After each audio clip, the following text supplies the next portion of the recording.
The following podcast will contain spoilers, tangents, hot takes, and excessive foul language. Viewer discretion is advised. Enjoy the show.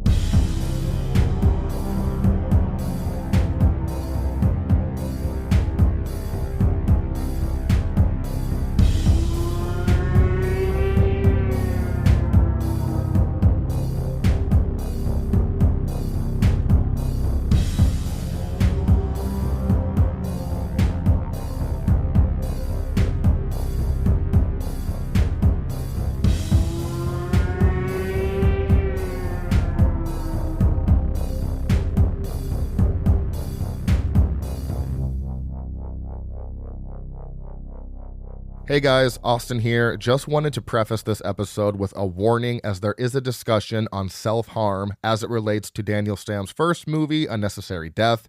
There's also spoilers for that movie in this episode as well. If this is something that will cause a negative emotional reaction from you, I suggest skipping that section. The timestamps are down below in the description, but I don't know how many people read that, so I wanted to make sure I vocalized it to ensure everyone knew what was discussed in this episode, because I don't want that to just be dropped on someone. So also, if you or someone you know is struggling, the 988 crisis hotline is an option. Whether you're facing mental health struggles, emotional distress, alcohol, or drug use, they have caring counselors that are there for you. You are not alone in this fight. So with all that being said, the episode is great. Daniel was an amazing guest, and we really hope you enjoy.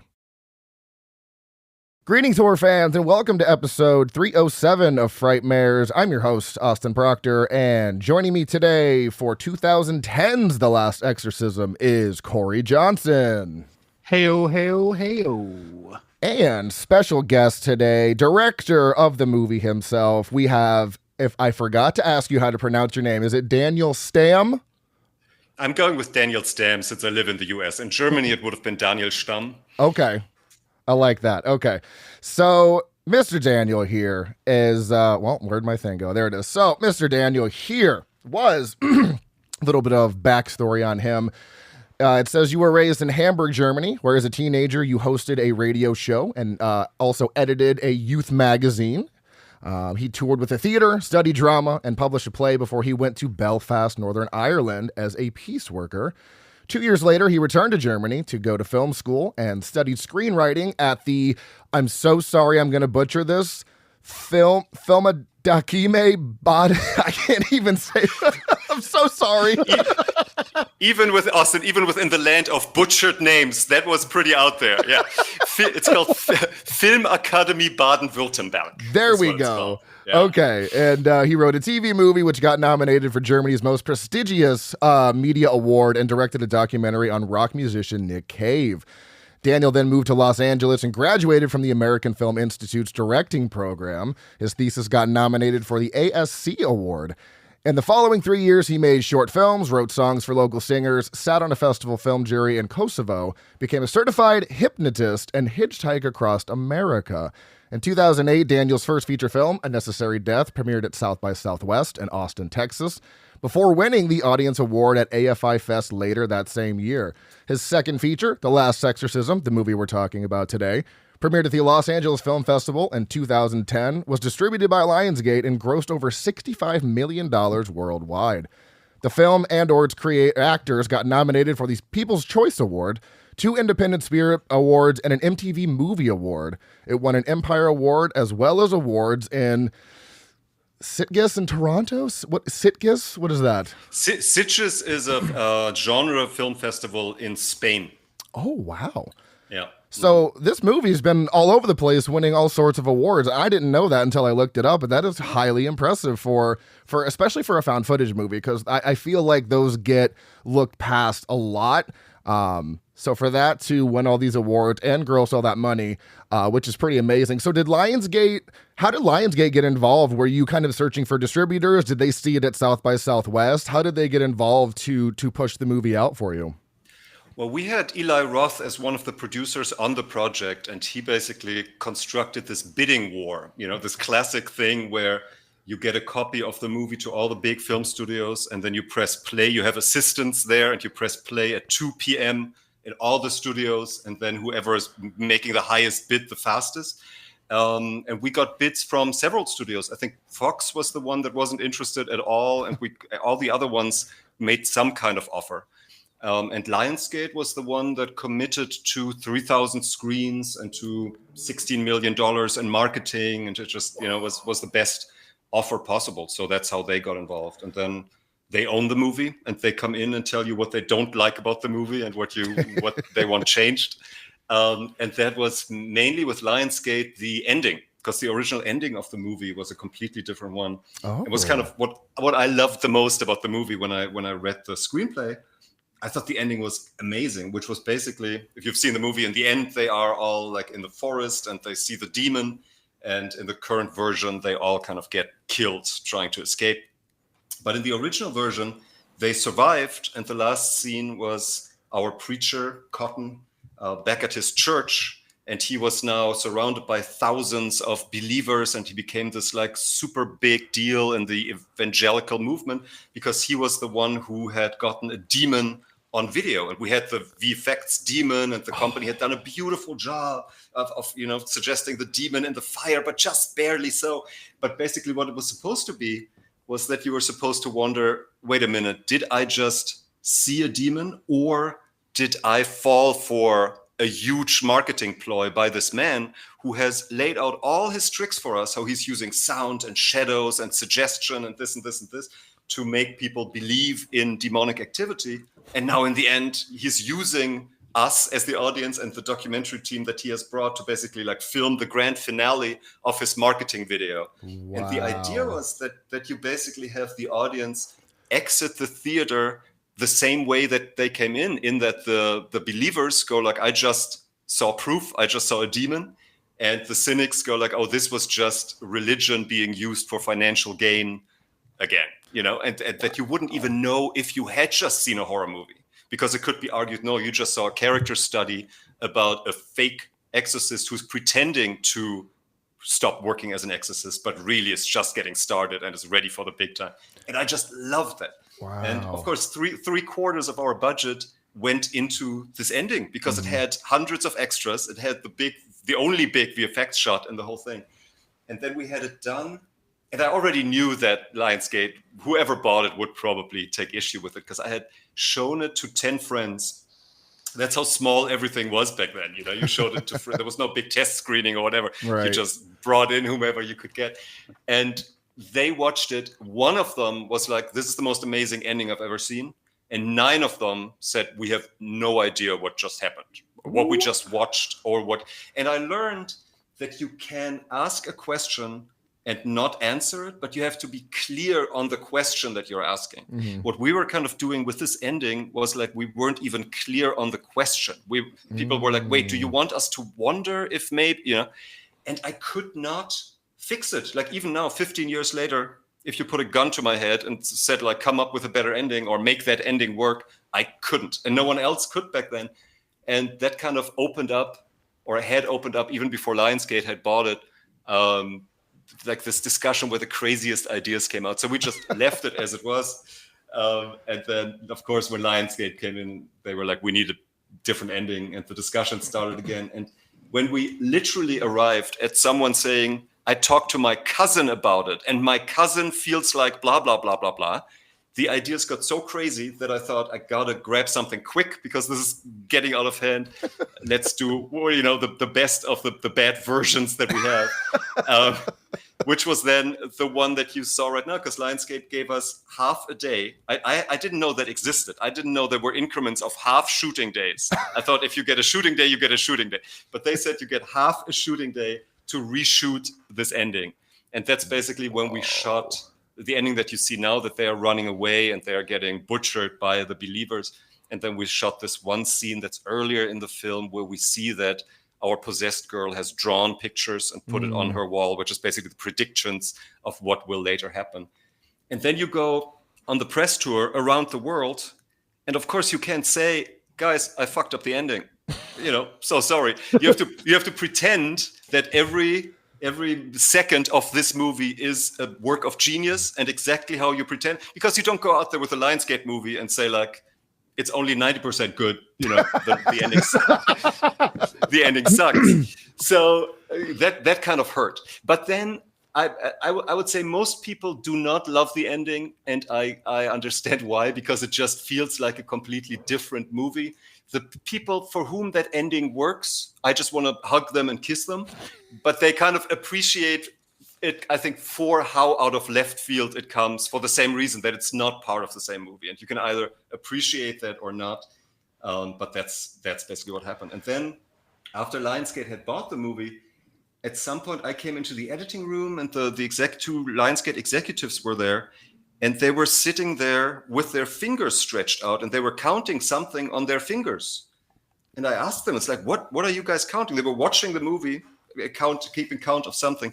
And they said, trailer moments. If we count 7 trailer moments, we know we can sell the movie. Wow. And I don't know where that number comes from. But since I know that is out there and that executives are counting, and marketing departments are ruthless. Like they will take your plot reversals, your big twists, whatever. It doesn't matter. You hand over the movie. You have nothing to do with the marketing campaign.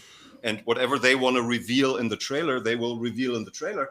So you better give them 7 trailer moments that you are okay with being revealed in the trailer, because otherwise they will pull from whatever, And since then, I'm always sitting there, like in the editing room, counting trailer moments. And what happened with, Last Exorcism is the whole idea and the whole motto was like, let us do nothing that The Exorcist did, because obviously, as everybody knows, you can't top The Exorcist in the perception of people, no matter what you do. So the best thing you can do with an exorcism movie is to stay away as far from that as possible. And we said this movie is going to be about the question whether this girl is possessed or crazy. There's not going to be any levitation, no head spinning, no whatever vomiting. It all has to be like grounded and real world. So that question lingers until the final moments of the movie. In comes the marketing department, Lionsgate's marketing department. Tim Palin back then, like a famous marketing whiz who had done genius work for Lionsgate over decades. And they sent me the trailer that they had cut. And in the first seconds of the trailer, they had taken a shot of our girl that originally was like on the floor crawling away from the camera. They had reversed that shot so that now she's crawling towards the camera. Then they had flopped the whole thing upside down and put a vignette around it and made her eyes black so that now she is crawling on the ceiling upside down with black eyes towards the camera. And obviously the question, is this girl crazy or is she possessed, is out the window 18 seconds into the trailer. And I called them and I said, you can't do that. The whole movie is based on this question. And I think they're so used to filmmakers calling them, delusionally thinking they have any input in the marketing campaign. And they listened to my whole thing and were like, that's all good and well. But we have to put butts in the seats, they said. And we can't market a movie that might or might not be about a possessed girl. But we know how to market a movie that is about a possessed girl. And then they changed the title, which originally was Cotton, because our guy in the script had like white hair. And that's why he was always called Cotton. And they said it has to have exorcism in the title. And of course, I was like, oh my God, this is like it's a sellout and so bad. And they were so right. I mean, I think they took a movie that would have been this little art house character study that no one would ever have seen, with all its integrity and the different title and the different ending and the whatever, and made it into something that felt like a mainstream movie about a possessed girl and made it a hit. And as everybody knows, like horror is front loaded. So you make your opening weekend and then it falls off immediately.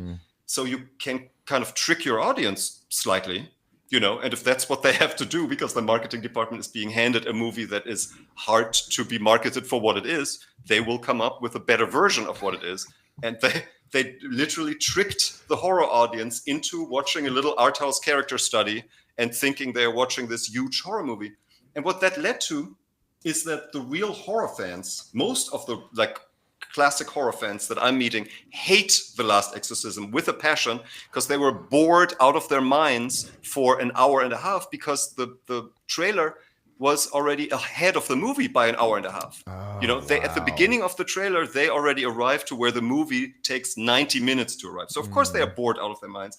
And then the people that love the movie always start the same way by saying, I'm normally not a horror movie fan, but I accidentally came across this one, sometimes years later, meaning they have never seen the trailer. They have never seen the marketing campaign. They weren't promised the big horror movie. They took it for what it was, and then they loved it, except for the ending. So it was this whole ride. But looking back now, as much as I was cursing Lionsgate's marketing department back then, like I wouldn't have a career without them violating my movie the way they did. Yeah. Well, it's really funny you mentioned that, because really the only thing I am not fond of the ending is the fact that it's presented as found footage, POV style mockumentary, but then everybody dies and it's like, okay, well, how are they finding that footage? Like, how are we, the audience, seeing this? Because my girlfriend said the exact same thing when the movie was over, and I tried. I have my own justification for it, for how the movie is in general. But she just looked at me and was like, nah, I'm not listening. Yeah, well, it could be. I mean, to me, it's like in the genre, found footage means you found the tapes. Who found the tapes? I think there was this theory that it was actually the cult. I think we even had a cut with like the church name of that group in the end. Oh. That it's like, how like groups sometimes go like, I don't know, Ivan Wood Church Media or something like that. That is being put at the very end to suggest that, but then we cut that out at some point. Yeah, I think there are all these discussions with the found footage thing, right? Who is putting music on there? Right. Do you really have a score on a found footage film? So we even tried a version without score, but in the end, it's just not worth it. Like you're really binding your hands so much with the tools that you throw out the window just to create this feeling of this is real, that at some point you go like, try to find like a compromised version, stylistically, something that's as effective as possible in the moment, and that then hopefully people will somehow go along with. Well, and I think it works specifically because to me, it's like a mockumentary, because Cotton is hiring this camera crew to follow him around. So the score for me, I'm fine with, because it's like, it's not presented in like Blair Witch. It would be really weird if there was a score for Blair Witch because it's presented as this real footage. But the fact that it's kind of a mockumentary with them following around Cotton, the score for me adds that little extra touch that I as a found footage horror fan do not mind at all. I think it adds, and it's because it's not like it's overbearing score.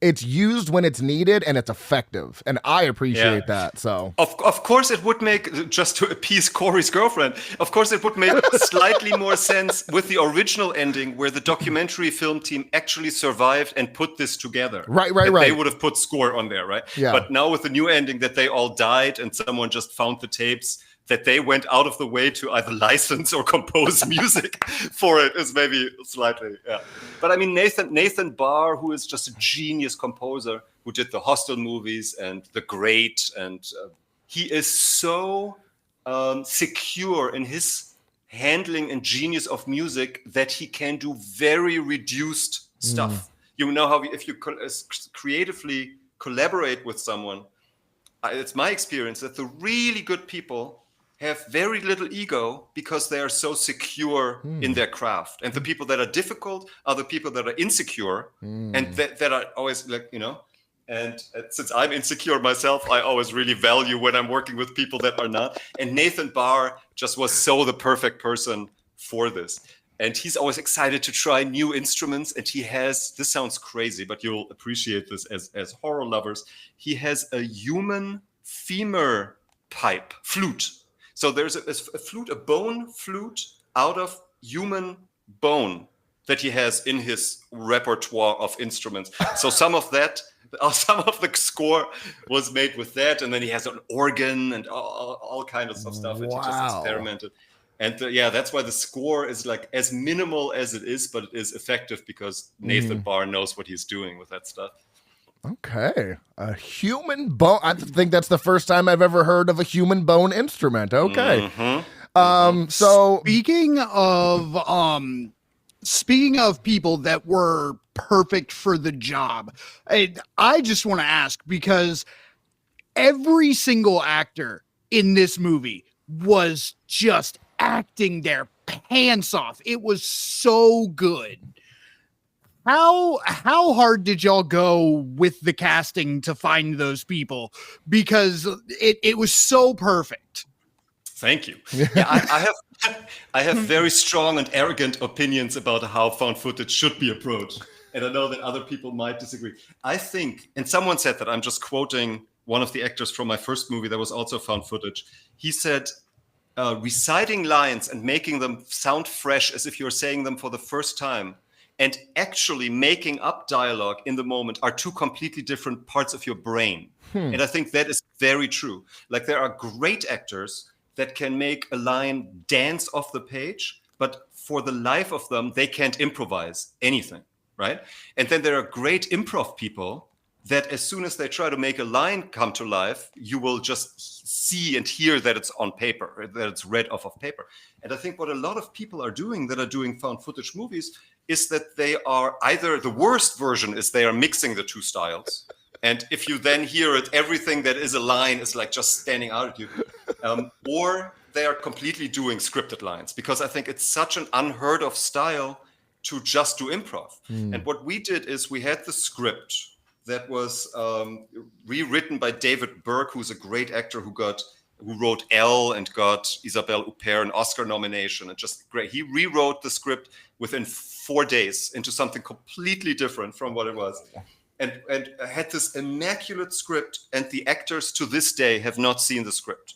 And that was like one of my most important things. It was like, nobody can see the script, because if they have it in their mind once, then they will try to recreate it. I don't want it recreated. I want them to find these moments or other moments, and we will follow them if they find other moments in the moment, because that gives you a feeling of freshness that you might not be able to put your finger on it, but you can feel if something happens in front of you for the first time, or if this is take number 20, you know? And so basically what we did was that we had very short, like a paragraph per scene. It was always a starting point and an end point and a conflict. This is where that character comes from. She wants more footage of so-and-so. Cotton doesn't want to give her more footage. Let's see where it goes.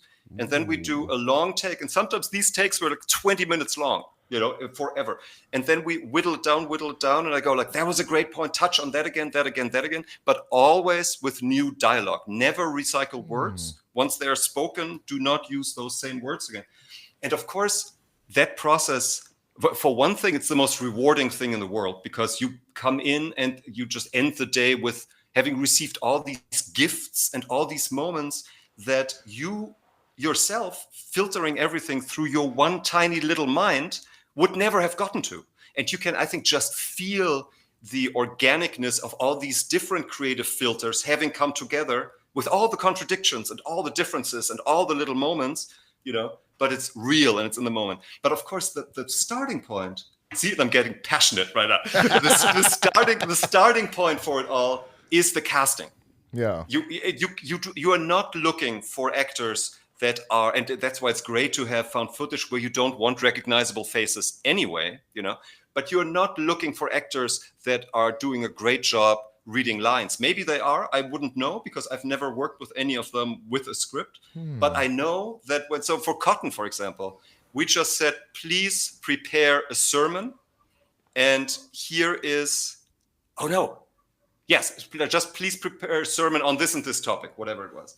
And then people came in and I said, go. And then they gave me a sermon. And Patrick Fabian did a 5-minute long improvised sermon where, again, I could tell that he did not learn this by heart. He was coming up with stuff in the moment, and he is so fast and so smart that he could come up with things. Wow. And while I was sitting there, I was like, he is talking so fast that I can't actually follow what he is saying, but the energy that is coming across makes me want to go, hallelujah, whatever you say. And in that moment, I was like, he could talk about a banana bread recipe right now. Yes. I wouldn't know this, you know. And so that's how that came into the movie. That was all because Fabian had that energy to kind of make that happen. So he was to find him. Well, we saw a lot of people, but I always was like, okay, the tricky one is gonna be Nell, the possessed character. We're probably gonna have to see hundreds of people, and that's kind of how you go in there. You kind of you're settling in with your cup of coffee and go like, we'll be here for the next 10 days, seeing 80 people. So you're not even really paying attention to the first one coming in. And I did this thing. Because of this style, now that you got me talking about the found footage technique, I'll just you guys can go have coffee. I'll just keep talking. No, I want to be here for this. Yeah, I want to listen. So because I did an internship with Mally Finn, who was a casting director who cast all of James Cameron's movies, Titanic and Terminator, and discovered DiCaprio, whatever, all those things. And she said one thing that always stuck with me, and that was, actors, when they are tired and they are annoyed and they are hungry, they will always go back to what they are at their core as people. So, no matter how great they are as actors and what they can produce when they are working creatively, always make sure that you get a feeling for who they are as people, because when shit hits the fan, that is whom you're going to be stuck with on set. And that is, I think, even much more with a fake documentary, with a mockumentary style, a found footage style, because you are relying on who they are and how they see the world and how they process stuff, because they are making stuff up. They are writers on the project, right? So how do you, as a director, meeting actors that want the part and will act accordingly? Everybody in a job interview acts differently from, you don't get to know real people in real job interviews. That's true. So I knew my only moment that I have to get to know the real them is in the waiting room before they know I'm the director.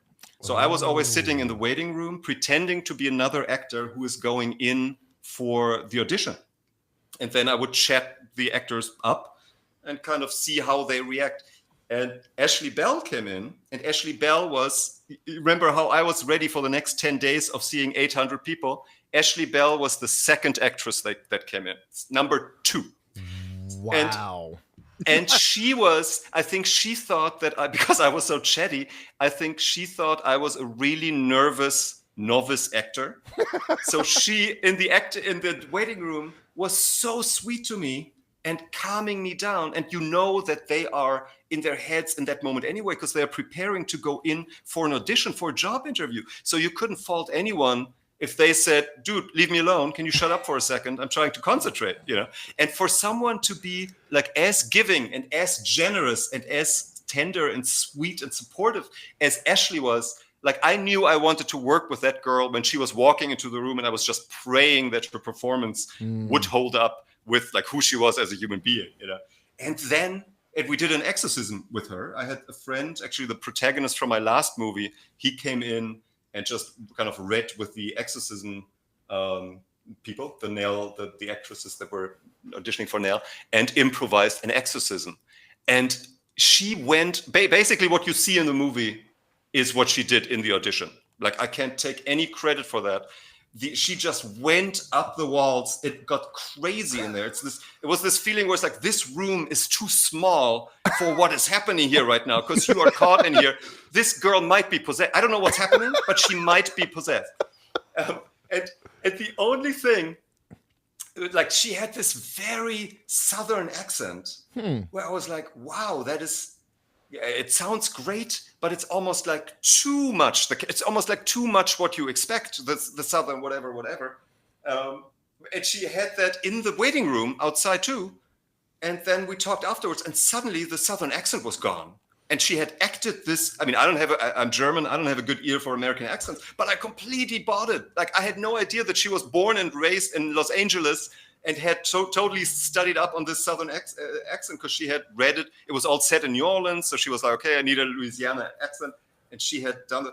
So we just kind of stripped that away. And then we just went with her. She was the second person. And here are two other amazing things about Ashley Bell. One is her parents were personal friends with Eli Roth's parents. And they had met before. And that is something that I did not find out before, I think, the premiere of the movie. Like, which actress in Hollywood, where everybody thinks it's all about relationships, blah, blah, blah, blah, blah, is not pulling that card when they come in for an audition and don't mention it, you know? And she is so good that I think it was beneath her to mention it. Like, she didn't want to be cast for any kind of connection stuff. She has such pride in her work that, you know, she would never mention it. And then the second thing, and now I'm just going to flash forward to the shoot. We're in New Orleans the morning of the scene of The Exorcism. And because of the style, I'm like, I don't know what really is going to happen. I know she's going to do something amazing because she did it in the audition. Let's just see. Let's put all these people in the room together. Let's make sure that the other actors have never seen her do the stuff that I saw her do, because I need the genuine reactions on camera. And in the hotel lobby, she goes, can I show you something? I've been working on this thing. Let me know what you think. And she's bending over backwards, which you see in the movie. And it turns out she is double jointed. Again, something that any other actress auditioning for an exorcism movie, she would have led with that. Anybody else would have said, I'm Ashley, I'm double jointed. I can do stuff that other actresses can't do. We had no idea. We cast her before we even knew that she was double jointed. It was another gift that came out of nowhere. That the whole movie, the whole trailer is basically based on her doing the contortions and all the stuff that she can do, which again is so great, not having to do that with physical effects or with digital effects or whatever, but to have it in the moment and be real, and also again have the other actors react to that. If it had been visual effects, then now the other actors have to act and pretend to be reacting to something that's not really there when you shoot it, but. You know, we were in a real barn in New Orleans in the real summer heat. Bad idea to shoot in New Orleans in August. Stupid idea. But smelting. Yeah. But again, something that you cannot create. If you are shooting a fake documentary and you want your actors to be sweaty and miserable and hating life because they are dealing with a demon, then, you know, 45 degrees really helps with that. So it all that just came together, and it's such a satisfying process. So yeah, that was that casting. Another casting story: Caleb Landry Jones. Yes, I was going to ask about him. Yeah, I was going to ask about him. I love him so much. I could talk about him forever. So he came in. He was a local. I think he was living in Dallas, which is like very ignorant of me to say he's a local if we're shooting in New Orleans. So not local to New Orleans, but we didn't have to fly him in from Los Angeles, right? Okay. He's coming in.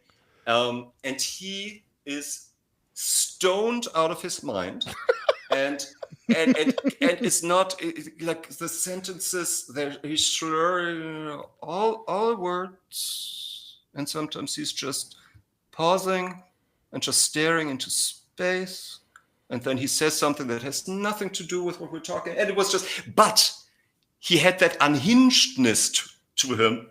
That I was like, oh, he has that energy. He is the right person. But we let him go because, you know, but I ran after him in the street in New Orleans and was like, dude, can we wait before you go back to Dallas and have you sober up and we try it again when you're not stoned? And he was like, dude, I'm not stoned. Why do people keep saying that? Everybody tells me I'm not stoned. So it turns out that's just who he was. So then we brought him back. There was no drugs involved in the whole thing. So then we brought him back. And basically, because I was so intent on getting him, and I knew I wasn't going to get him past Lionsgate and the producers if I just kind of did a straight thing. So we worked on the different things phase by phase. We were like, okay, one sentence, just keep looking at the person you're reading with, don't stare into space. Then we do a take like that. And now just speed through your words, just do not make a pause, boom, boom. And then we kind of cut together a casting tape out of snippets here and snippets there.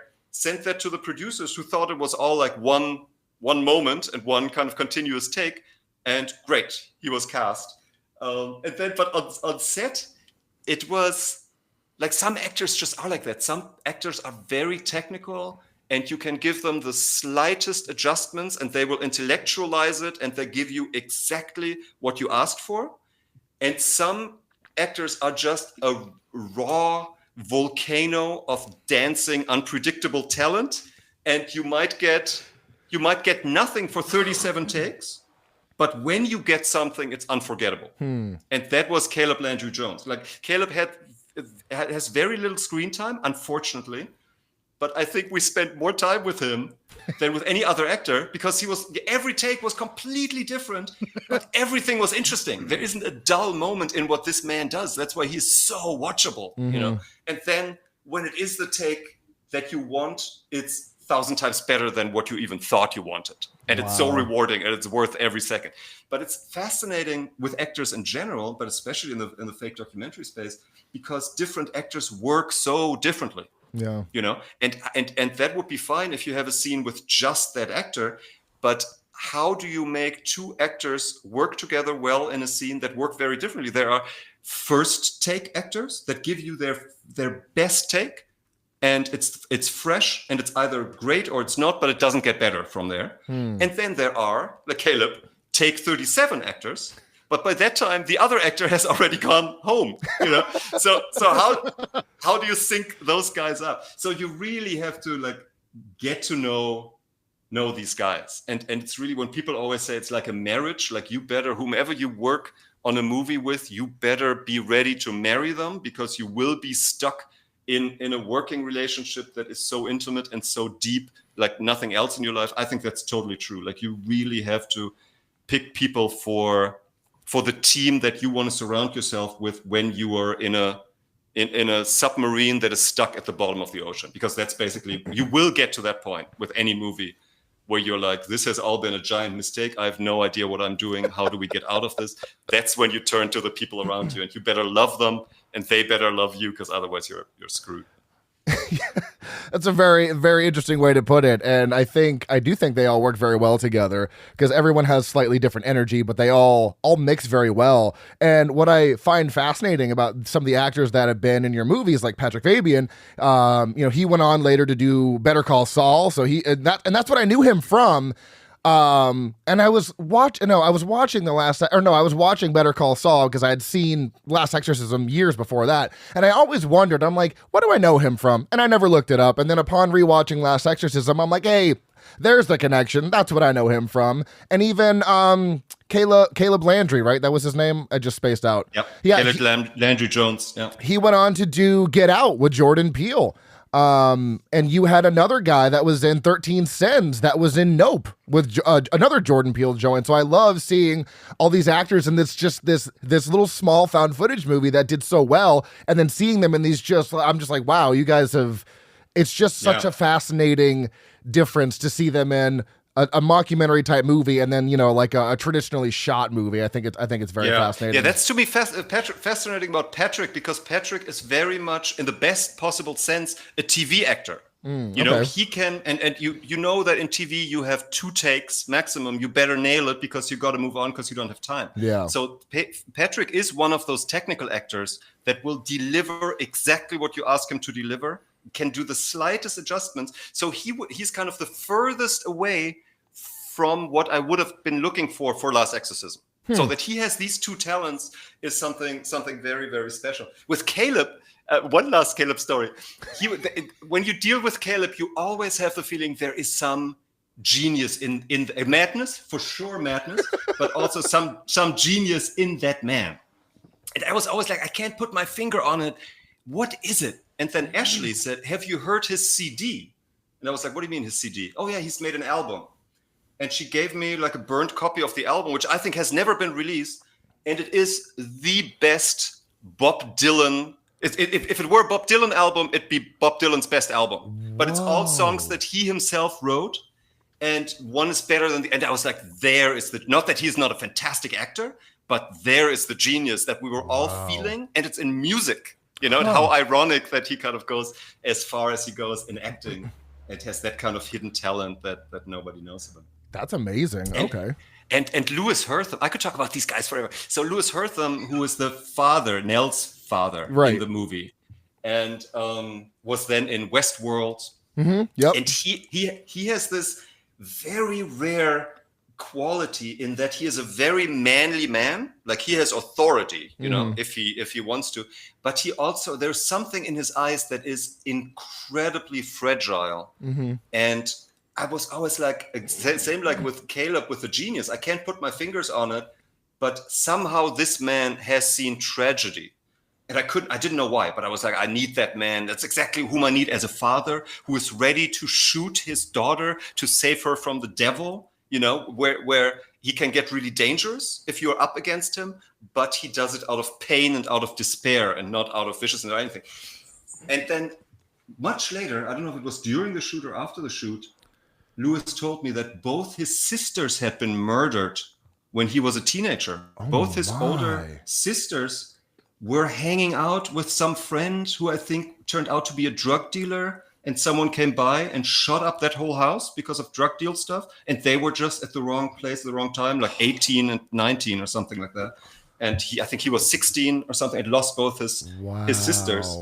And when he talks about it, I mean, to this day, you can tell that, he's never gotten over that. And that is just in his eyes. He might be playing all these roles that have nothing to do with any of that, but you feel the depth, and with, again, found footage, you just need that kind of authenticity because you can't fake it, And I know exactly what you're saying, because there's moments where you can see the pain on his face when he's talking about how worried he is for his daughter.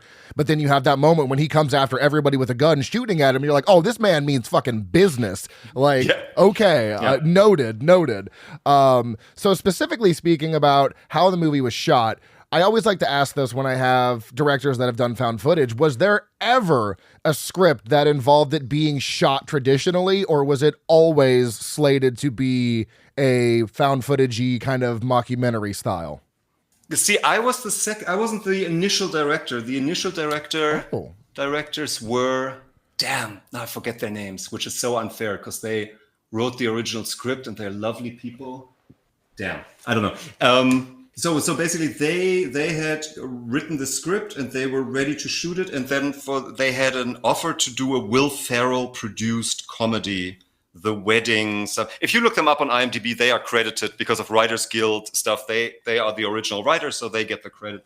And they had to make the decision to go either with the Will Ferrell produced comedy, what a great problem to have in Hollywood, or the Eli Roth produced horror movie, and they went with, to my big joy, they went with the Will Ferrell produced comedy. So now this production company, back then Strike Entertainment, which doesn't exist anymore today, they were like Eric Newman, who is Randy Newman's, the genius musician's son, and I'm so bad with names, damn. Gabriel Niemand and Abram, don't know. Good, just great producers, and a great group of producers that, when you have a group that is so different, where every individual is so different that they either must hate each other and get nothing done, or they find a way somehow to work and it's beautiful. That is what the case was with Strike Entertainment. But they had made all these $100 million movies. They made like Air Force One, and they said that they were like, we're making these big budget movies. This is a $1.5 million budget. We have no idea how to make a movie like that. And a friend of mine from film school, Jacob Foreman, who wrote All the Boys Love Mandy Lane. Oh, shit. The Whackness and all for Jonathan Levine. He was having lunch in the same building that the strike people had their offices in. And he was overhearing them saying, oh, we have this found footage and our directors have just quit the project. Now, where do we find someone else who can work with this format? And for some reason, I don't know why, I always really respected Jacob, but we didn't have that much to do with each other in film school. But when I had made A Necessary Death, I had this feeling Jacob should see this movie for reasons that I cannot explain. I don't believe in fate or the universe or anything, but I had the feeling he needs to see this movie. And I don't know if he never saw it or he hated it. He never said anything about it, but he had it in his pocket when the producers were saying, like in a movie, where do we find someone who can do found footage? And Jacob was like, excuse me, here's a DVD. Why don't you have a look at this? and they did, what a Hollywood story in terms of being lucky.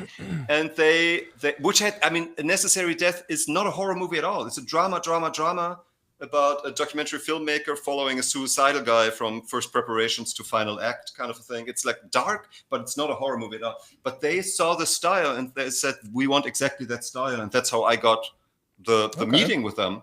And they asked me, can you make a horror movie? And I had learned this one thing about Hollywood by then. which is very un-German, but very Hollywood, which is if anyone asks you if you can do something, you look them in the eye, you don't hesitate, and you say yes with a stern voice. Whereas the German version, because you never want to overpromise. Like you never want to create optimism where there is not absolute, foolproof reason for optimism. So I would have said, to be honest, I have no idea. I've never done it. I'm not much of a horror guy. I don't watch much horror. I can try. That's not what any producer wants to hear. That's kind of, and I could talk about that for hours too. Like, I think actors really appreciate a director who is open about their own vulnerability, and the line, I don't know, let's try something, gets you can build a whole career on that. Yeah. It's great. It does magic. But you have to, in the moment that you are in with the producers, that is your job interview. That is your pitch meeting. And they want someone who portrays like confidence, and which is crazy because of course you do not have the movie Hitchcockian in your head frame by frame, but everybody pretends, everybody plays the game, and they need someone who confidently walks through that meeting and goes like, I know exactly don't you worry, I know exactly where to take this from here, let's go, So that's what I did then. And then I was driving home and I was like, what have I done? I have no idea how to make a horror movie. I have not, and so that's how I got Last Exorcism. But wait, that wasn't your question. What was the question? Well, I asked if it was ever going. Yeah. Yes. Yeah. I think so, but because I wasn't there in the beginning, by the time that I got the script, I don't think that they would have gone about it the way I went about it in terms of hiding the script from the actors and improvising. I don't know. They might have. I don't know. But it definitely wasn't planned as a conventional movie, because otherwise I wouldn't have been hired in the first place. And I really not quickly, but I do want to segue, since you did bring that up. I realized after we had talked initially and I was going through your filmography, I was like, wow, I've seen everything of his besides A Necessary Death. And luckily it was streaming on Prime, and I watched it 2 days ago, and that movie fucking gutted me. Not in a bad way. Not in a bad way. Good. No. Good. I don't even care. Let it be in a bad way. No, as long as you were gutted, I don't care. No, not in You know why that movie is so important to me? Because it was the last time, like that movie, whether you like it or not, whether it's succeeding or not, it's the epitome of creative integrity, because there was nobody put money in there. Nobody had any say in anything. Whatever is in that movie, we had all the time in the world. There were no time restraints. Whatever is in that movie is in there because the team making it wholeheartedly wanted it in there exactly this way. There is no, like with Last Exorcism, where it's like, oh, I wish the ending, whatever. Necessary Death, I wouldn't change a second of if you gave me all the money in the world, The people in there were and we made it over 3 years. Oh, wow. It has like so much blood, sweat, and tears, that movie. And then you talking about being gutted. It was still the time, like found footage. I mean, there had been Blair Witch, but there hadn't been anything in a long time, and found footage wasn't on anyone's radar. And the way that movie started is that I went to film school with Zoltan Honti, who is a great cinematographer who did my first 3 movies, Necessary Death, Last Exorcism, and 13 Sins. Okay. And he is a friend of Vilmos Zsigmonds, the big Hungarian cinematographer who shot Deer Hunter and Close Encounters of the Third Kind. Shit, yeah, okay. I just watched Deer Hunter for the first time recently. Yeah, okay. Isn't that crazy? The whole Russian roulette. Yeah, yeah. Crazy shit. So Vilmos basically, Zoltan kind of studied under him.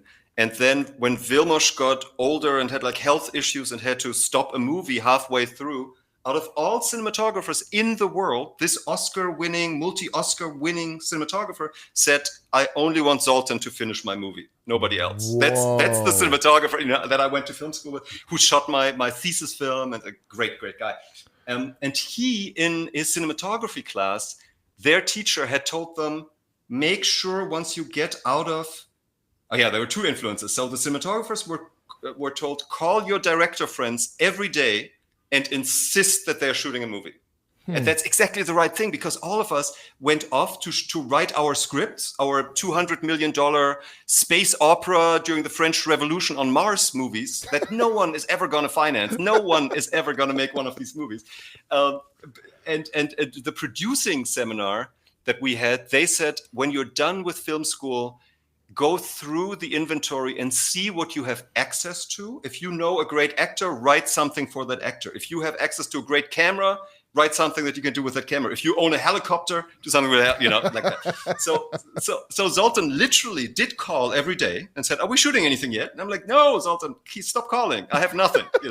But after 2 weeks or so, I was like, "All right, let's just shoot something." So he and I sat down to go over the inventory of what we had access to, and we realized we had access to nothing. We didn't have money, we didn't have a location, we didn't have an actor, we didn't have equipment, we had nothing. So then it was like, okay, what's the style that we can shoot in having nothing? And that's where the fake documentary came from, because it was clear we didn't have money to make anything look good. So what project gets better if it looks bad?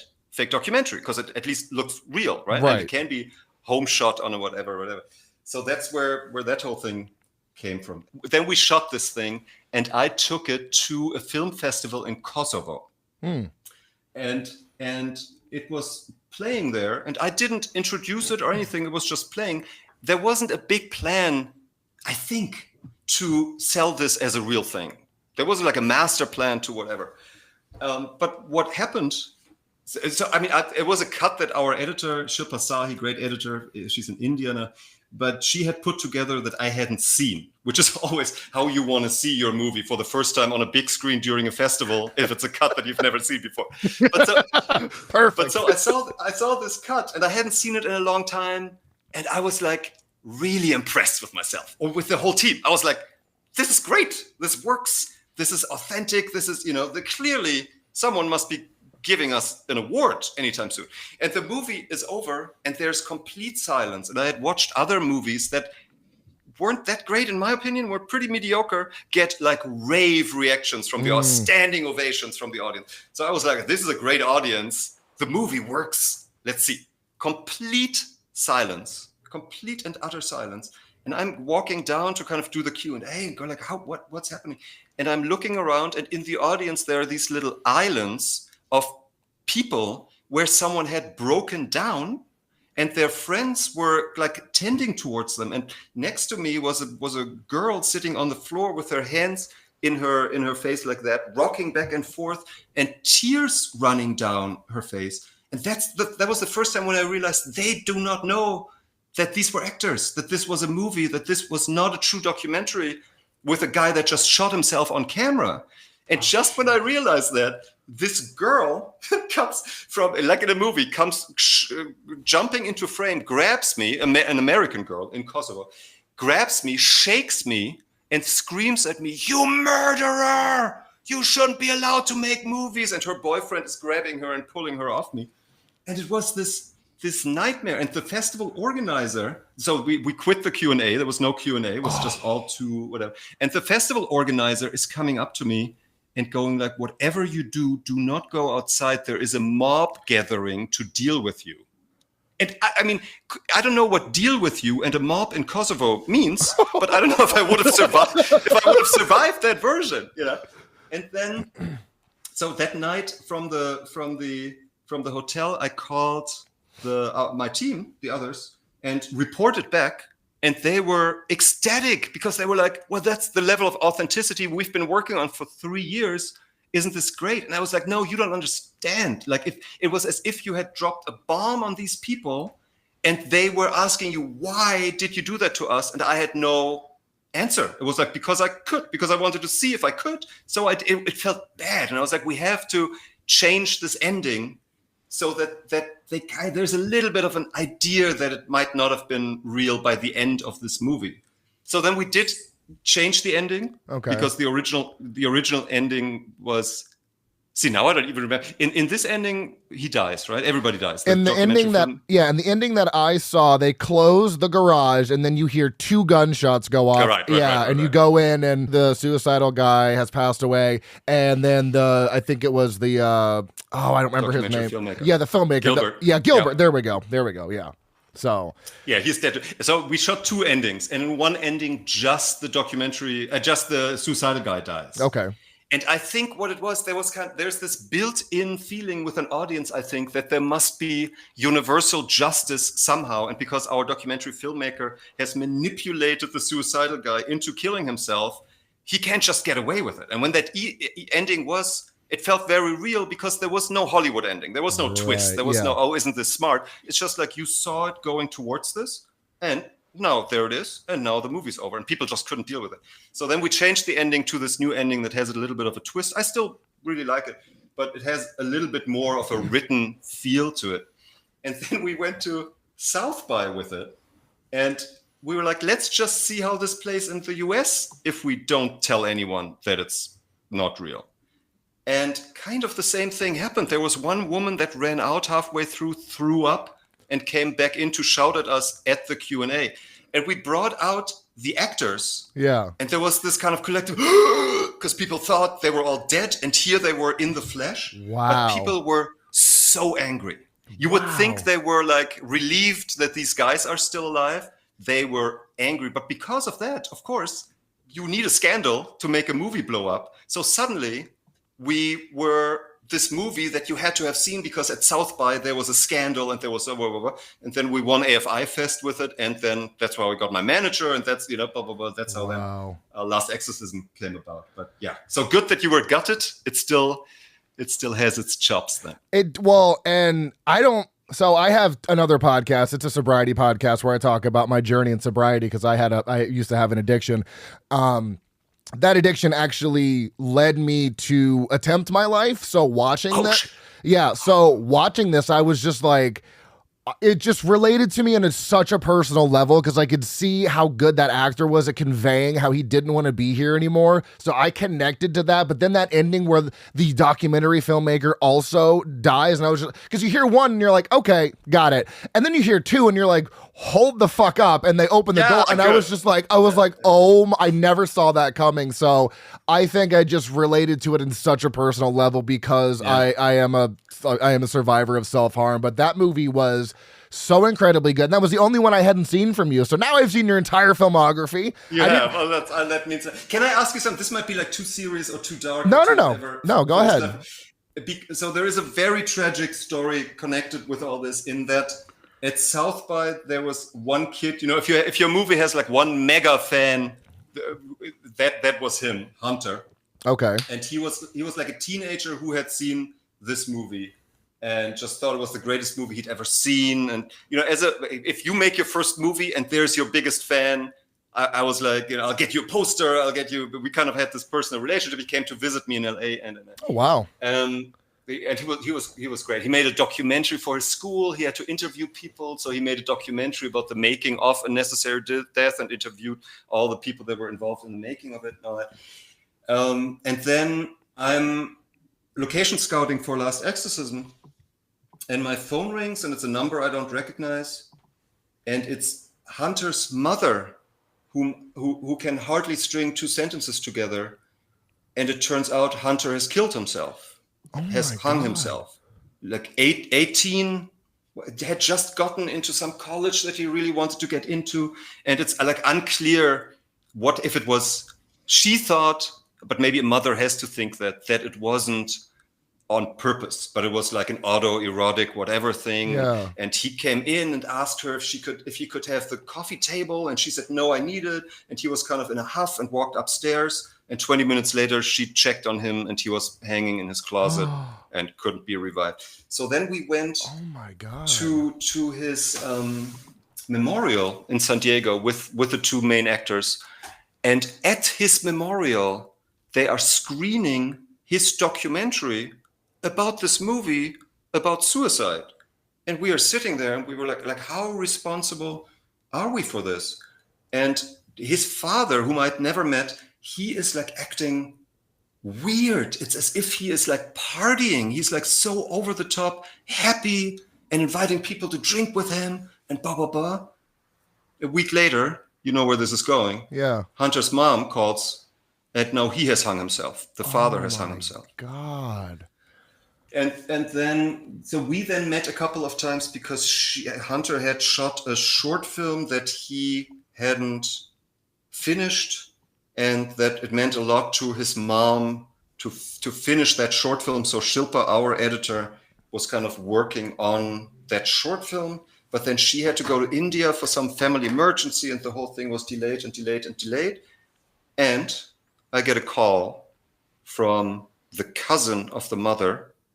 The mother has killed herself. So now there's an entire family that has been wiped out. And I mean, other than that, it's tragic and away from me. I don't want to make this about myself. But of course, now, and it was a time when there wasn't all this, like at the end or at the beginning of shows, there were trigger warnings and there were all this stuff. Like, I was not aware of a movie about suicide might trigger stuff that you really don't want to touch. Yeah. You know? So since then, I never dared to think that deeply about it, because I'm afraid to what conclusion I would come if I did. But I'm like, did we wipe out an entire family with a movie on suicide? Wow. So you saying you're a survivor of self-harm, you know, it's kind of that it's kind of, what is your take on that? What you say? And you be completely honest. Would you say? I mean, it's hard. So it's hard to really say, because something like that, a movie like that, for me personally, would never be the deciding factor of taking my own life. For me, I was heavy in addiction. I was not in the right state of mind. Everything in my life was just not where I wanted it to be. And I was tired. I just didn't want to be here anymore. And the fact that I'm still here is nothing short of a miracle. Obviously, something wants me here. I don't have a religious, preference on that. I'm agnostic, atheist, whatever you want to call it. But something obviously needed me here. My daughter was one at the time, so I'm assuming something wanted me here to raise her.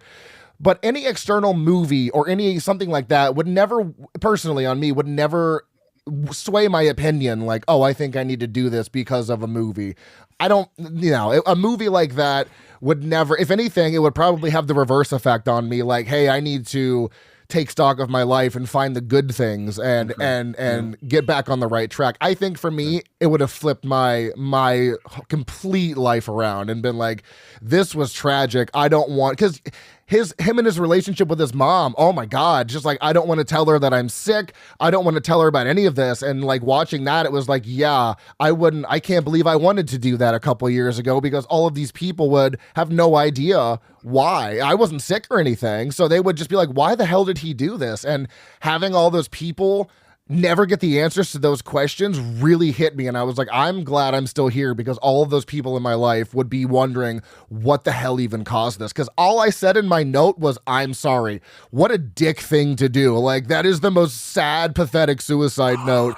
But you had written the note. Yeah, it just said, I'm sorry, ... and I left the house. So it's, yeah, so seeing that, I just related to it so emotionally, and I was like, wow, I thought the film was fucking powerful to me, being on the other side of things. But yeah, being in that moment, I can't speak for it, but I don't think that, yeah, like I said, I think it would have had the reverse effect on me.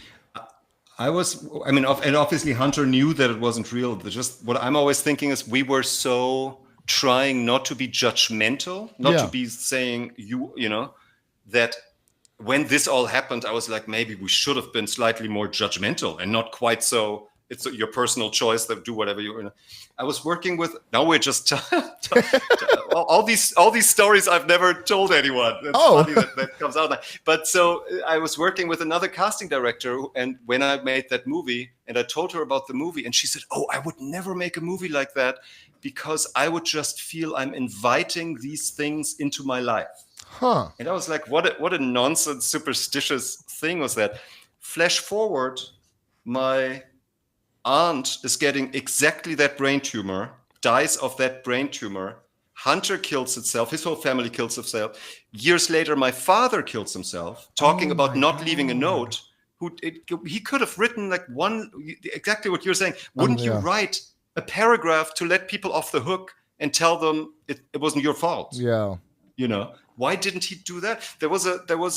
Our neighbor had keys to our apartment in Hamburg, and there was basically this deal that they would check on each other if they saw that the other person hadn't brought in the newspaper. Okay. That got delivered into them. So he must have known this poor woman is going to walk into the living room, finding him hanging there? Wouldn't I have put a little piece of paper in front of the door to the living room, close the living room door, and say, dear neighbor, please don't come inside. I've hung myself.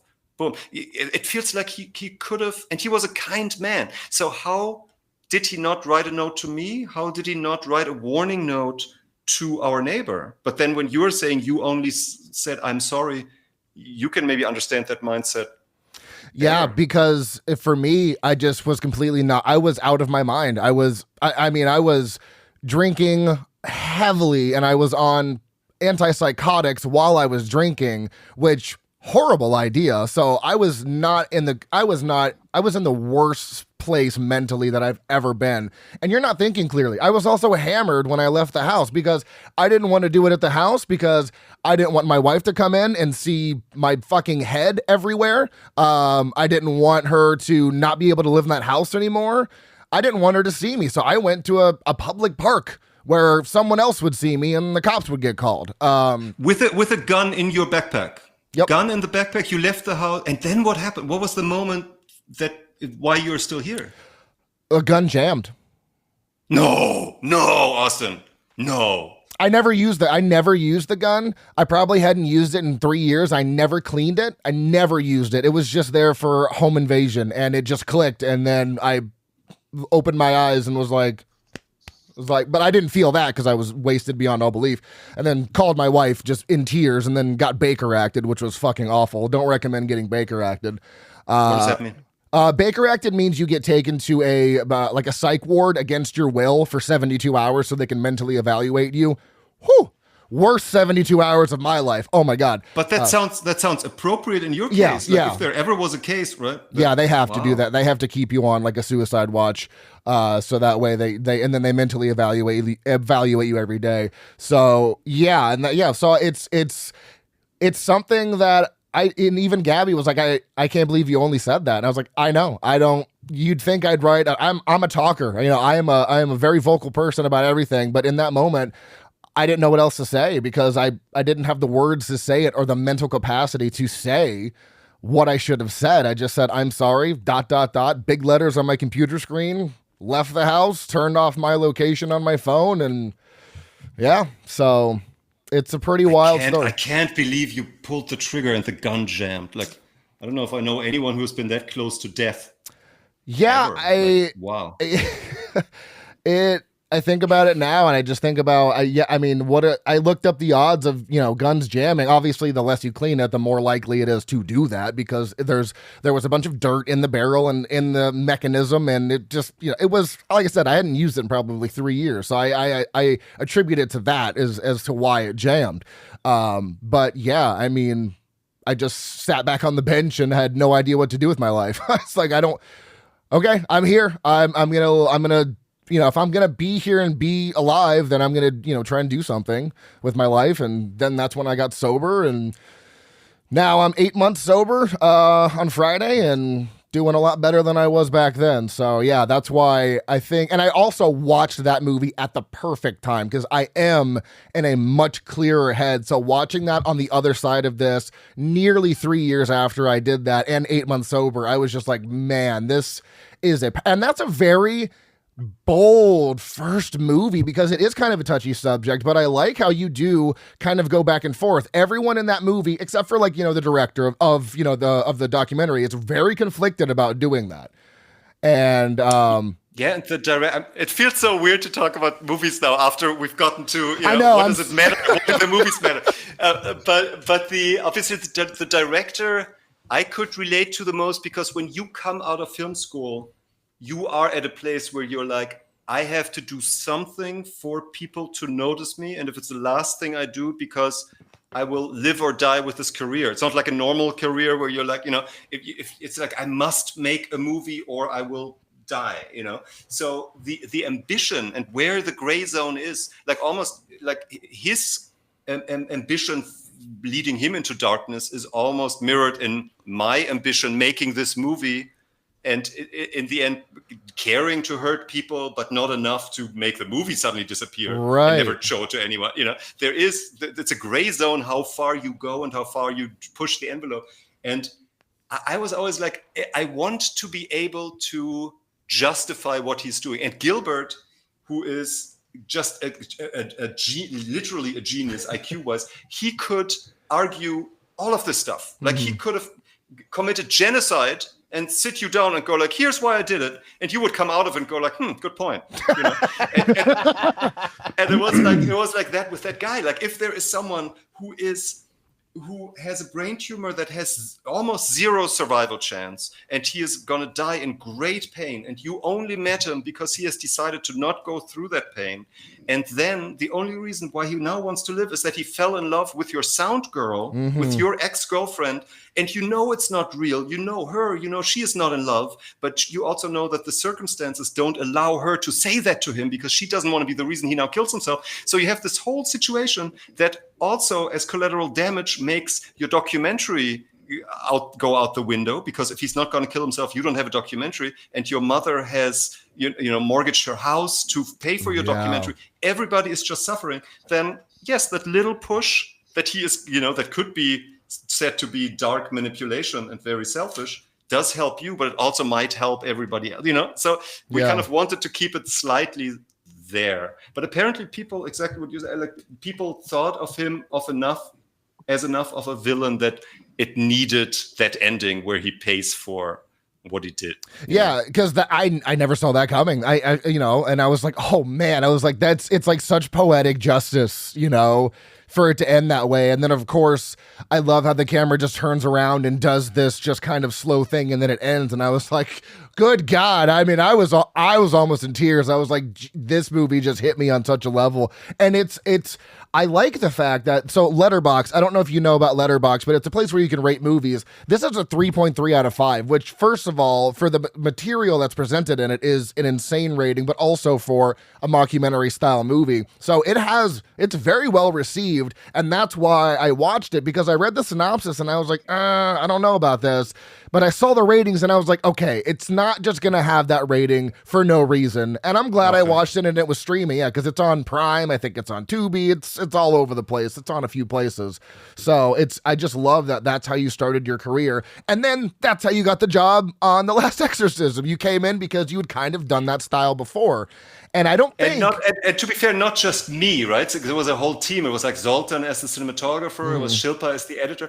And it's everybody who needed to learn that style. Like Zoltan, when we started A Necessary Death, Zoltan was the furthest away from a found footage cinematographer stylistically, because he was like the Hungarian kind of classic. He would have shot black and white off of sticks of a tripod if he could have.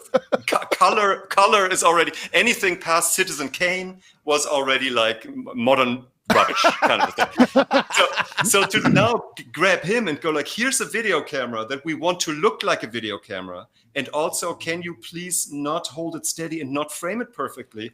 It's like if you're asking someone who is a great dancer to pretend not to be able to dance, or an actor to be a bad actor. It's almost impossible for. So in the beginning, I had to bump into him during the take so that he wouldn't frame perfectly, and that you see these bumps.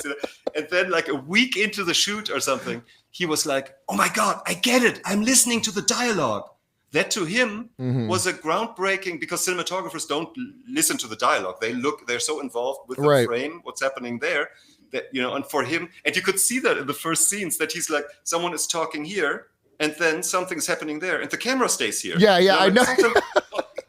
This way. That he totally got, and he kind of became, and the camera became more and more of an actor. In the movie, and the same with then Last Exorcism. And then by the time we did Last Exorcism, the style was just so, second nature, that Zoltan also knew if someone suddenly decided to go into the kitchen, like a room he hadn't lit or anything, and get cornflakes, we must be able to follow them. There must be complete freedom to anyway. Man, what a wild ride we've gone through the ringer here. I was gonna touch on something. Let me get my notes back up about the Last Exorcism. What was it? Oh, you said something that I had a response to. Oh, that's what it was. So specifically about The Last Exorcism and kind of that boom I'd say Paranormal Activity in 2007 really kicked off a wave of found footage movies. Between like 2007 and 2013, we were just flooded with found footage movies. But why I think yours stands out, at least to me, because found footage is my favorite genre. I just love found footage. It's Cory's favorite as well. It really is. Yeah, we love found footage. But what I think yours does so differently in a good way is the fact that, from my research, it is, if not the first, one of the first found footage exorcism movies. And it is also one of the first movies where it's presented that the person making the documentary is faking things and then stumbles upon something real. Grave Encounters did that 1 year later, where they're a fake ghost paranormal team. They fake all this stuff, and then they go find a real paranormal haunted place. So those are the two things that I love that stand out about your movies, because like I just hadn't seen anything like that, and I saw it organically without seeing the trailer back when it came out, and that's the way to see it. And I fell in love with it. I was like, this movie is, and I mean, Nell, that girl fucking acted her, and like Cory said, acted her pants off, and everyone in that movie does, but she is so fucking convincing. Incredible. Oh my God, she's incredible. Yeah. So I just remembered the names of the writers, which is Andrew Gerland and Huck Butko. Okay. But now I forget what I want to say about that. So basically what the mission statement was when they started writing it was, there is this documentary called Marjo. And it's, I don't know if you've seen the documentary about a kid that basically grew up in the evangelical movement and became this great, very convincing, charismatic preacher, but is basically inviting the documentary team to say, this is all bullshit. I don't even believe in God, but let me tell you how I do it. Okay. And that is basically what they model. And I think that's where that came from, that our exorcist is kind of a fake exorcist until he is confronted with the real thing, which then of course opens the doors to the humor, the character work, to for him to charm you, because he's letting you in on, especially a magician telling you his secrets. And all that. I think he peels back the curtain. He's like showing you, oh yeah, this is just a thing I use that has a lot of sounds, and oh this cross smokes and does this. It's fucking great how you cut, like they're in the middle of the exorcism and then they cut back. Yeah. It's so great. Cory, what do you want to say? You mentioned magician, and that was something I wanted to bring up a little bit later. So I saw this movie probably in theaters, and it's been in a regular rotation of my horror watching. In the past, 8-9 years of my life, one of my best friends that I grew up with has since gone off to the military and become a preacher, and he is now a preacher in a small town. So when Cotton is doing certain things in the church itself, I was sitting there and I was like, I'm going to call my preacher friend. I'm going to phone a preacher real quick. And we had this very hilarious conversation about doing sleight of hand magic during a sermon. Because I predicated the whole conversation was, what's the ruling about doing this in church as a sermon? I want to know what the preacher would say about it.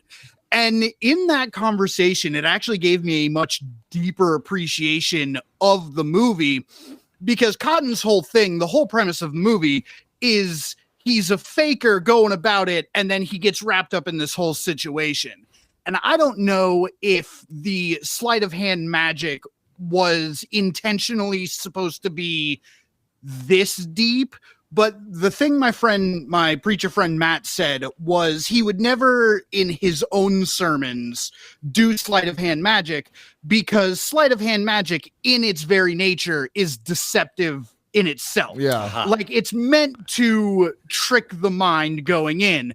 So when he said that, it kind of rattled in my head a little bit. And I was like, man, in the first 5 minutes, not only do they tell us that Cotton is presenting as a fraud, but even before they tell us, they show us in this such minute detail that if you're not thinking about it, it's not going to land.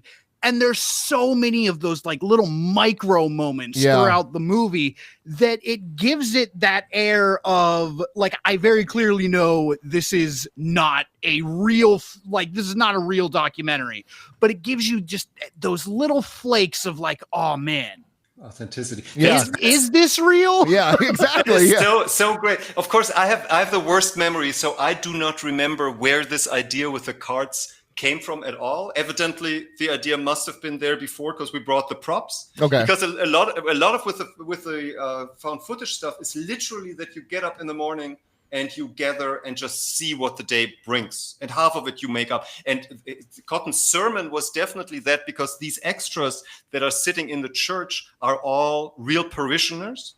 And there's one guy sitting behind Cotton when he does his shenanigans and is kind of cheering him on. Yeah. He is the real preacher in the church. And he is the one that Patrick Fabian kind of stuck his heads together with and said what is realistic and what is not realistic. So a lot of the phrases that he does are coming from that.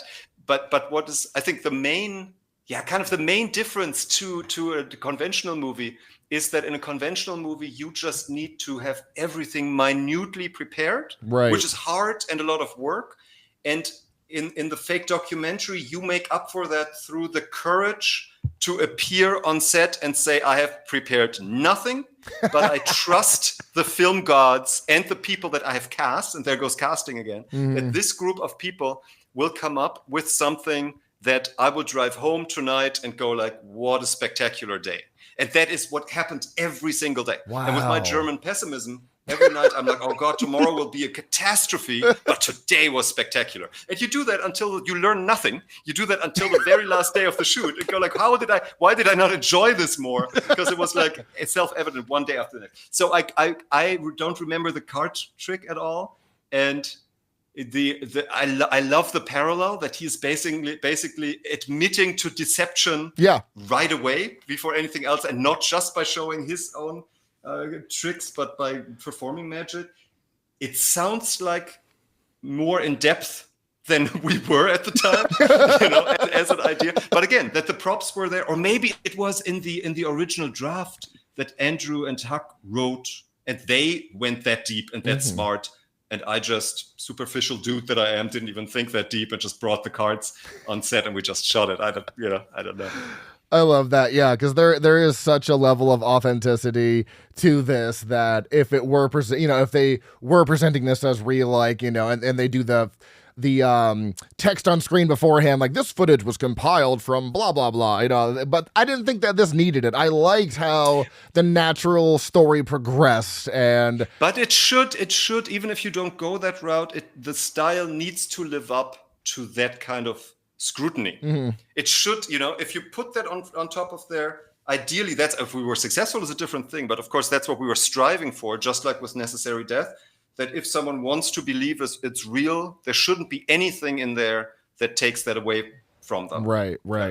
And the last thing about this sermon that was kind of interesting. So Patrick, we did 2 days of shooting this sermon, and Patrick just was improvising his self hoarse. And he was thinking, there must be a 25-minute sequence in the movie that has me preaching, because we just shot 16 hours of it. And of course, in the movie, it's like 10, 12 seconds or something. But in the end, that's where a lot of the authenticity of the found footage format comes from, that you take tiny snippets of something where, even if they can't put their finger on it, where the audience goes like, well, they wouldn't have gone out of their way to rent this church, hire 200 people, shoot this whole thing for these few seconds. It must be real, because it's not economical. No normal movie shoot would do it. And that's why I think it's one of the reasons why Necessary Death works, if it works, because we shot over 3 years. Wow. No filmmaker or producer in his right mind would ever go to all these places and have all these characters that don't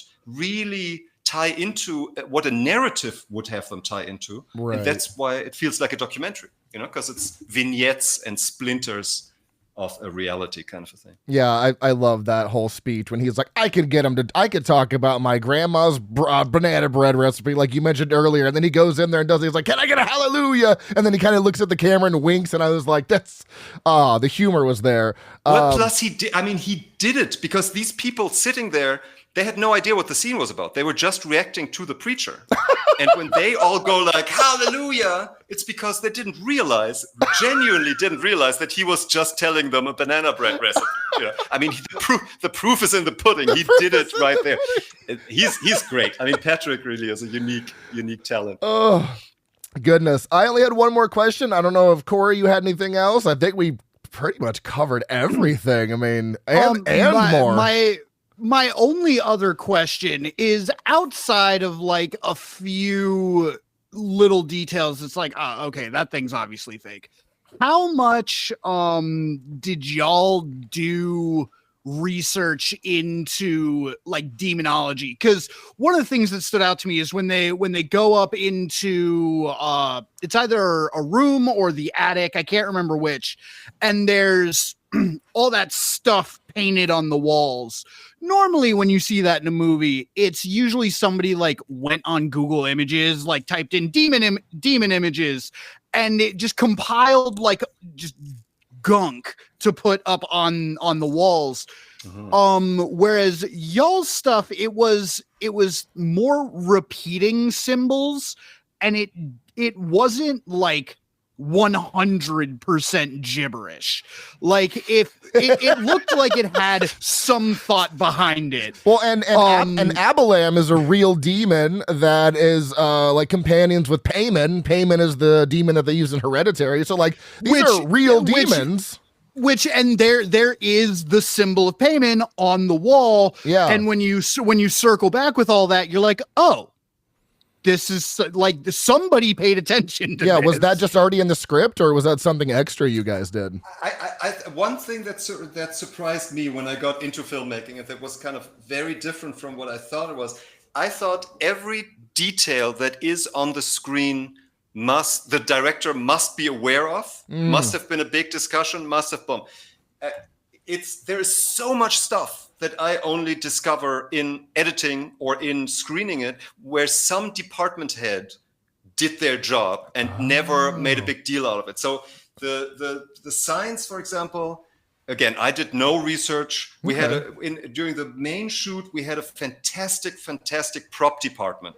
And it sounds, when you're talking about all that right now, it sounds like exactly what their joy would have been to read deeply into demonology when they made the book. And then probably when they gave me this great book that I still have in the garage somewhere, I probably flipped through the pages and said, oh, this guy looks cool, Abalam. Yeah. That is the depth of my thinking in it. But the department, the prop department, really did their job. And after you've worked for a couple of times with the same people, you kind of trust them to do that stuff. With the signs that we shot in Los Angeles, as I think the second half of our half reshoot day for the ending, the second half was other reshot stuff. And I think them coming up and seeing these signs on the walls was part of that. And for that, we didn't have our original production designer, but we had a friend of mine from film school, Tom Hammock, who has worked for Spielberg, who's doing did the Godzilla movies, did Your Next, wow, all this stuff for Wingard. Yeah, right? Wingard, Adam Wingard, who I think is this great director. We were on one panel together, and he was like, "Oh, I saw your movie, Last Exorcism," and I was like, "That is usually followed by pleasant things, whether genuine or not. You know, usually you say, I really liked it or something," and there was just this uncomfortable pause, where he was like, "I saw your movie, The Last Exorcism." And he walked away. And since then, and I'm torn between having, again, as a German, where authenticity is being held as a value overall. We're not French, we're not charming. We are, so I have such respect for that. But also I still hold a real grudge. So I think his work is so spectacular and he is such a talent, but I can't enjoy any of it because of that one moment where it's like, you hurt me, Adam, and you probably don't even know it. So anyway, his production designer, Tom Hammock, who is like a complete intellectual, and that sounds exactly like him, that he was actually, his father was a big scientist and a spider specialist. And Whoa. Tom kind of inherited that from them, and he was consulting for Sam Raimi on Spider-Man. He was the Spider consultant during Spider-Man. Yeah. So he's just a very, very intellectual guy, and he definitely would have probably studied up on demonology. So I'll tell him that you said it wasn't complete gibberish. Beautiful. Well, with that, I think we've gone even further than I thought we would on this podcast, which has been a joy to have you. Thank you for being here, Daniel. I appreciate you taking time out of your day. It has been a pleasure to talk to you. If anybody wants to follow you on social media, where can they find you? I don't think they can. I'm like so absent. I think I have like accounts on everything so that I can like check on other people, but I have nothing meaningful to say whatsoever that I feel like deserves for the world to witness it. Okay. I'm just not that deep a person, so I don't think there's anything worth following me on social media for. Okay, well, stalk his IMDb page. It's Daniel Stamm with 2 M's. Go watch his movies. Most of them are streaming on some sort of medium. If you are enjoying the show, please rate and review on your favorite podcast app of choice. You can follow us on Facebook, Instagram, TikTok, Slasher app. And another thing I was going to say that I forgot, you can also follow me personally on Letterboxd at Dr. Proctor. Cory, you are... frightmarespodcast. Boo-yah. Next episode, Gabby and I will be back doing The Lost Boys from 1987. So, until then, stay tuned and... stay spooky.